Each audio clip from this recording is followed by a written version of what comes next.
আসসালামু আলাইকুম, সবাই কেমন আছেন? আশা করছি সবাই অনেক ভালো আছেন। আল্লাহর রহমতে আমি অনেক ভালো আছি।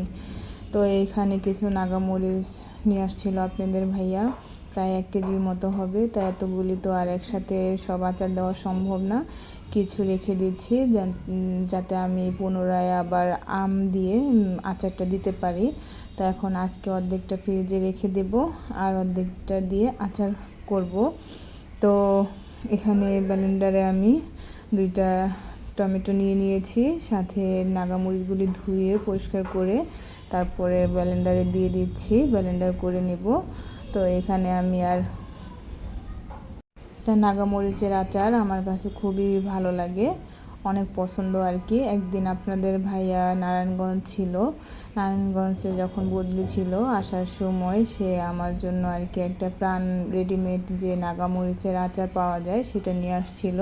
নিয়ে আসার পরে থেকেই মনে করেন আমি নাগামরিচের ফ্যান হয়ে গেছি। তা এখন এই নাগামরিচ করতে করতে আপনাদের ভাইয়া বলতেছে, ঠিক আছে তুমি কি দিতে পারবা কি না, তাহলে আমি বাসায় এনে দেব, তুমি নিজের হাতে করে নিও। তো এখন এখানে আমি ব্লেন্ডার করে নিচ্ছি।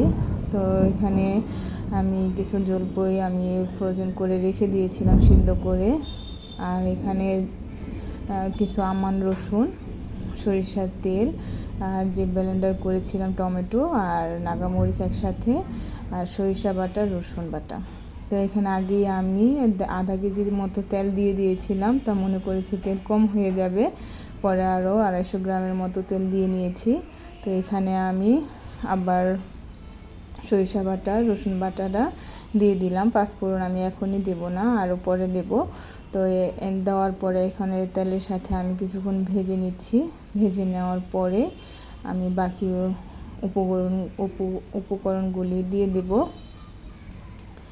তো এতদিন আমি ভিডিও ছাড়িনি, কারণ আমাদের বাসায় ওয়াইফাইয়ের সমস্যা ছিল, কারেন্টও অনেক ডিস্টার্ব করছিল। হঠাৎ করে অনেক বৃষ্টি হয়েছে প্রায় 2 দিন পর্যন্ত বৃষ্টি। তো এখানে আমি যখন ভয়েস ওভার দিচ্ছি তখনও বৃষ্টি হচ্ছিল, তাই আশেপাশে আপনাদের মাঝে মধ্যে একটু আওয়াজ শোনা যেতে পারে, তা আপনারা কিছু মনে করবেন না।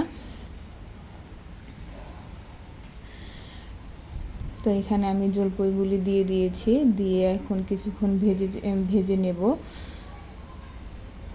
কারণ বৃষ্টিটা যখন হয়েছিল আমি বৃষ্টিটা মোবাইলে ভিডিও করেছিলাম, কিন্তু সেটা আমি এখন আর দিতে আমার মনেই ছিল না, না হলে আপনাদের সাথে শেয়ার করতাম। আর ভিডিও ছাড়তে দেরি হয়েছে, ওই যে বললাম যে আমাদের বাসায় ওয়াইফাই ওই বৃষ্টি হওয়ার কারণে অনেক সমস্যা হচ্ছিল, লাইনের সমস্যা ছিল প্রায় 2-3 দিনের মতো। তো এখন ঠিক হয়েছে, হওয়ার পরে তো এখন আমি ভিডিও রেডি করে রেখেছি। ইনশাল্লাহ আল্লাহর রহমতে যদি কারেন্ট থাকে তা আমি ভিডিওটা আপলোড করতে পারবো। দয়া করে ভিডিওটা আপনারা সবাই দেখবেন। যদি আমার ভিডিওটা ভালো লেগে থাকে প্লিজ সাবস্ক্রাইব করে পাশে থেকে যেতে পারেন। তো এখানে আমি নাগামরিচটা দিয়ে দিয়েছি, দেওয়ার পরে তো এই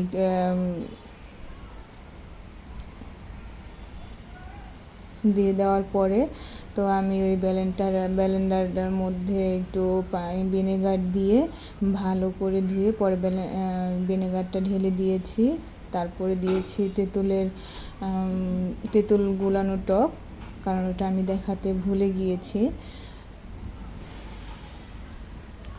দেওয়ার পরে এই তো সুন্দর করে আমি নেড়ে চেড়ে আচারটাকে সুন্দর করে শুকিয়ে নিয়েছি। নেওয়ার পরে ওই যে রসুনগুলো কেটে রেখেছিলাম, রসুনের কোয়াগুলো দিয়ে দিলাম, কারণ আচারের মধ্যে যদি আমান থাকে তো ভালো লাগবে। তা এখন মনে হয় না যে আমান রাখতে পারবো, তারপরও চেষ্টা করেছি। তো সে গরমে সিদ্ধ হয়ে গিয়েছে, তাই এটা পরের দিন আমি পাঁচফোড়ন সুন্দর করে ভেজে বেটে তারপর উপরে দিয়ে দিয়েছি। দিয়ে দেওয়ার পরে এটা এখন ফাইনালি আমি এটা বয়মে ভরে নেব। তা এই আচারটা খিচুড়ি দিয়ে, তারপর আপনার তিতা পাটের শাক দিয়ে খেতে খুবই ভালো লাগে। তো আমার বাচ্চারাও অনেক পছন্দ করে। তো এটা এখন আমি বয়মে ভরে নিচ্ছি। আল্লাহর রহমতে 2 বয়ম হয়েছে, আমার কয়েকদিন চলে যাবে, কিন্তু আম থাকলে বেশি ভালো হতো। তা আমি আমটা আমার হাতের কাছে ছিল না, এই জন্য আমি আম দিয়ে করিনি, কিন্তু পরবর্তীতে যে মরিচগুলো আমি ফ্রোজেন করে রেখে দিয়েছি সেগুলি দিয়ে আমি আর কি আম দিয়ে পরবর্তীতে আবার দেব। এখন এই আচারটা হওয়ার পরে সসের মতো আমাদের ঘরে ব্যবহার করা হচ্ছে, কারণ যখনই যে ভাজি, তারপরে আপনার খিচুড়ি, শাক, এগুলি দিয়ে মনে করেন যে টেবিল উপর সাজিয়ে রেখেছি। ছেলে মেয়ে আমার, আপনাদের ভাইয়া, আমি সহ মনে করেন যখন যা দিয়ে ভালো লাগে তাই দিয়ে আমরা খেয়ে নিচ্ছি। তো এখানে আমি প্রথম গরমের সবজি কিনে এনেছে আপনাদের ভাইয়া। তো এখানে যে পটল নিয়ে আসছে, পটলগুলো আমি সুন্দর করে চিকন করে কেটে ধুয়ে পরিষ্কার করে এখানে আমি শুকনো মরিচ দিয়েছি, শুকনো মরিচের ফাঁকি দিয়েছি, হলুদ দিয়েছি, আর ধনিয়া গুঁড়ো মরিচ ফাঁকি, আর পেঁয়াজ, কাঁচামরিচ সব একসাথে দিয়ে তেলে বাগারে দিয়ে দিয়েছি। এটা আসলে আমি কোনো প্রকার পানি ইউজ করব না, মাছ ইউজ করব না, শুধু ভাজির মতো খেয়ে দেখবেন আপনারা, অনেক মজা হয়। আমার কাছে এইভাবে রান্না করলে খুবই ভালো লাগে, কারণ শুকনো শুকনো হয় তো ভাজির মতো, তা অনেক ভালো লাগে। তা আপনারা করে খেয়ে দেখতে পারেন।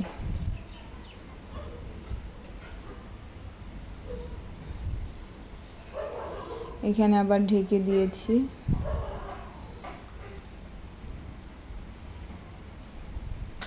এই তো ফাইনালি হয়ে গিয়েছে।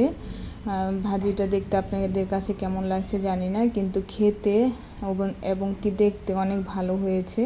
আমার কাছে পটলটা এভাবেই খেতে ভালো লাগে, তাই আমি এভাবেই রান্না করেছি।